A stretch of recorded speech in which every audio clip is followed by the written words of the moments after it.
Hello students. बच्चों, हम laws of chemical combination पढ़ रहे थे और पहला लॉ हमने डिस्कस किया, law of conservation of mass. अब बच्चे हमारे पास दूसरा लॉ आता है। देखो, लॉ में आपको उसकी स्टेटमेंट याद रखनी है कि वो लॉ कहता क्या है, किसने दिया, कब दिया, ये भी आपको याद रखना, लेकिन ये ज्यादा मैटर नहीं करता। ज्यादा मैटर ये करता है कि उस लॉ देने वाले ने कहा क्या, उसकी स्टेटमेंट क्या है। शाबाश। तो दूसरा लॉ क्या है? Law of definite proportion. याद रखना है आपको, उसके नेम से ही क्लियर होना चाहिए। जैसे law of conservation of mass में क्या था कि मास जो है वो कंजर्व रह रहा था, सेम रह रहा था रिएक्टेंट और प्रोडक्ट का। ये है law of definite proportion. Definite का मतलब होता है खास, एक जिसको हम कहेंगे कांस्टेंट। लॉ ऑफ इसको हम दूसरा नाम क्या देंगे? Law of constant proportion. और प्रोपोर्शन का मतलब होता है एक, प्रोपोर्शन का मतलब होता है क्वांटिटी। ठीक है, कि लॉ ऑफ डेफिनेट प्रोपोर्शन, उसको हम क्या कहेंगे? या इसको हम कह सकते हैं लॉ ऑफ कांस्टेंट प्रोपोर्शन, ऐसा भी कहा जा सकता है। तो आपको परेशान नहीं होना। डेफिनेट का मतलब, ये कांस्टेंट का मतलब हो गया कि एक जैसा। इस लॉ को दिया जोसेफ फ्रॉस्ट ने दिया, और कब दिया? 1799 में। ठीक है, तो जोसेफ फ्रॉस्ट साहब क्या कहते हैं? ये भी मास के बारे में ही बात करते हैं। ये कहते हैं कि किसी भी केमिकल सब्सटेंस में, in a chemical substance the elements are always present in a definite proportion by mass. मतलब इसका कहने का क्या मतलब है कि कोई भी केमिकल सब्सटेंस, अब केमिकल सब्सटेंस बनेगी किससे? केमिकल रिएक्शन से। और केमिकल रिएक्शन में क्या होगा? एलिमेंट्स मींस एटम्स आपस में मिलेंगे, कंबाइन होंगे, फिर जाके केमिकल सब्सटेंस बनेगी।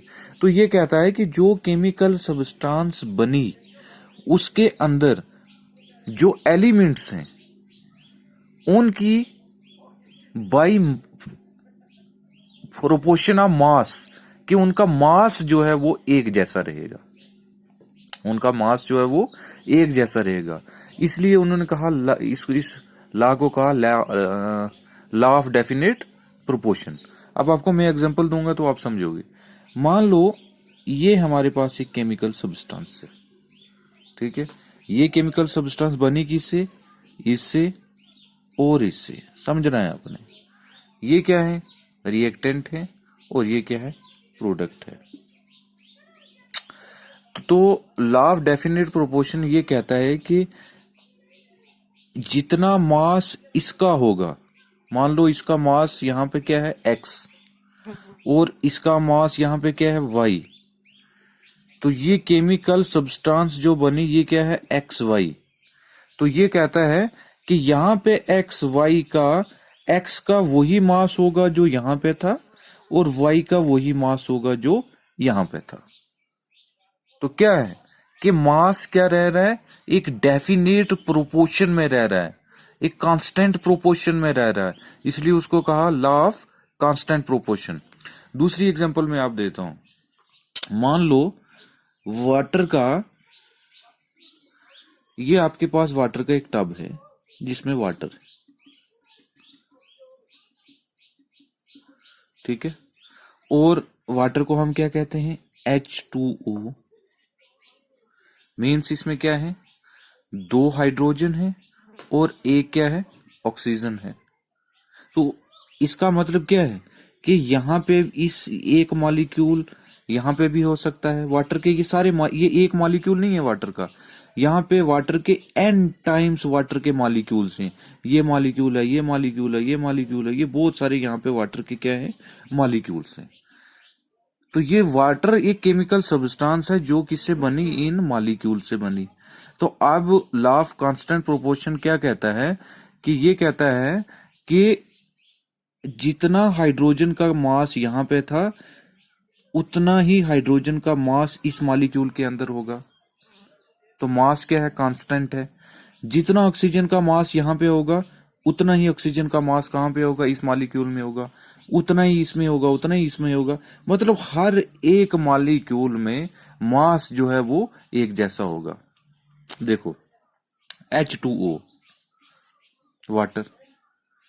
तो वाटर का मास क्या है, यहां पे अगर हम देखें वाटर का सॉरी ऑक्सीजन का मास क्या आ गया 1 × 2 प्लस ऑक्सीजन का क्या है 16 × 1, एक ऑक्सीजन है तो क्या आया 2 × 1 और 16 × 1 16। अब अगर हम इसकी रेशियो निकालेंगे तो 2 1 द 2 एंड 8 2 द 16, तो इसकी रेशियो क्या निकली 1:8, 1:8 निकली। किसकी, हाइड्रोजन और ऑक्सीजन के एलिमेंट की। याद रखना है हाइड्रोजन और ऑक्सीजन के एलिमेंट की रेशियो क्या निकली 1:8, और किसके अंदर निकली, वाटर के एक मॉलिक्यूल के अंदर। तो यही रेशियो अब वाटर के हर एक मॉलिक्यूल के अंदर होगी। हर एक मॉलिक्यूल के अंदर क्या रेशियो होगी 1:8 होगी। हर एक मॉलिक्यूल के अंदर क्या होगी 1:8 होगी। तो अब देखो ये रेशियो आई कैसे, ये रेशियो निकली इसके मास से, ये रेशियो इसके मास से निकली। तो लॉ ऑफ कांस्टेंट प्रोपोर्शन भी बच्चे यही कहता है कि इन ए केमिकल सब्सटेंस, समझो कि केमिकल सब्सटेंस कौन सा हो गया, मान लो water, in a chemical substance the elements, कि कौन कौन से एलिमेंट, जैसे हाइड्रोजन और ऑक्सीजन, हाइड्रोजन और oxygen in a chemical substance water, the elements hydrogen and oxygen are always present, हमेशा वो प्रेजेंट होते हैं in definite proportion by mass, कि उनके मास की एक डेफिनेट प्रोपोर्शन होती है, एक होल नंबर में एक डेफिनेट प्रोपोर्शन होती है, एक कांस्टेंट प्रोपोर्शन होती है जो कि चेंज नहीं होती। कांस्टेंट प्रोपोर्शन का मतलब क्या हो गया, जो कि चेंज नहीं होती। तो पूरे केमिकल सब्सटेंस में उसकी रेशियो जो होगी वो क्या होगी, सेम होगी। ठीक है, तो क्या है law of conservation of mass, क्या कहता है पहला लॉ, कि मास जो है वो रिएक्टेंट का इक्वल होता है किसके, मास ऑफ द प्रोडक्ट। और दूसरा लॉ क्या कहता है, law of definite proportion, law of constant proportion, ये कहता है कि जो भी केमिकल सब्सटेंस बनी है उसके अंदर जो एलिमेंट्स हैं उनका मास एक डेफिनेट प्रोपोर्शन में होगा, एक डेफिनेट क्वांटिटी में होगा, जो कि हर एक मॉलिक्यूल के हर एक पार्ट के अंदर सेम होगा, जो कि चेंज नहीं हो सकता। जो कि हम ऐसा नहीं कह सकते कि एक मॉलिक्यूल के अंदर अलग मास है, दूसरे मॉलिक्यूल के अंदर अलग मास है। वाटर के पूरे टब के अंदर बहुत सारे वाटर के मॉलिक्यूल है, n टाइम्स H2O है, तो वो n टाइम्स H2O में सबका मास का रेशियो क्या है 1:8 है। तो ये हमारे पास था लॉ ऑफ कांस्टेंट प्रोपोर्शन या लॉ ऑफ डेफिनेट प्रोपोर्शन।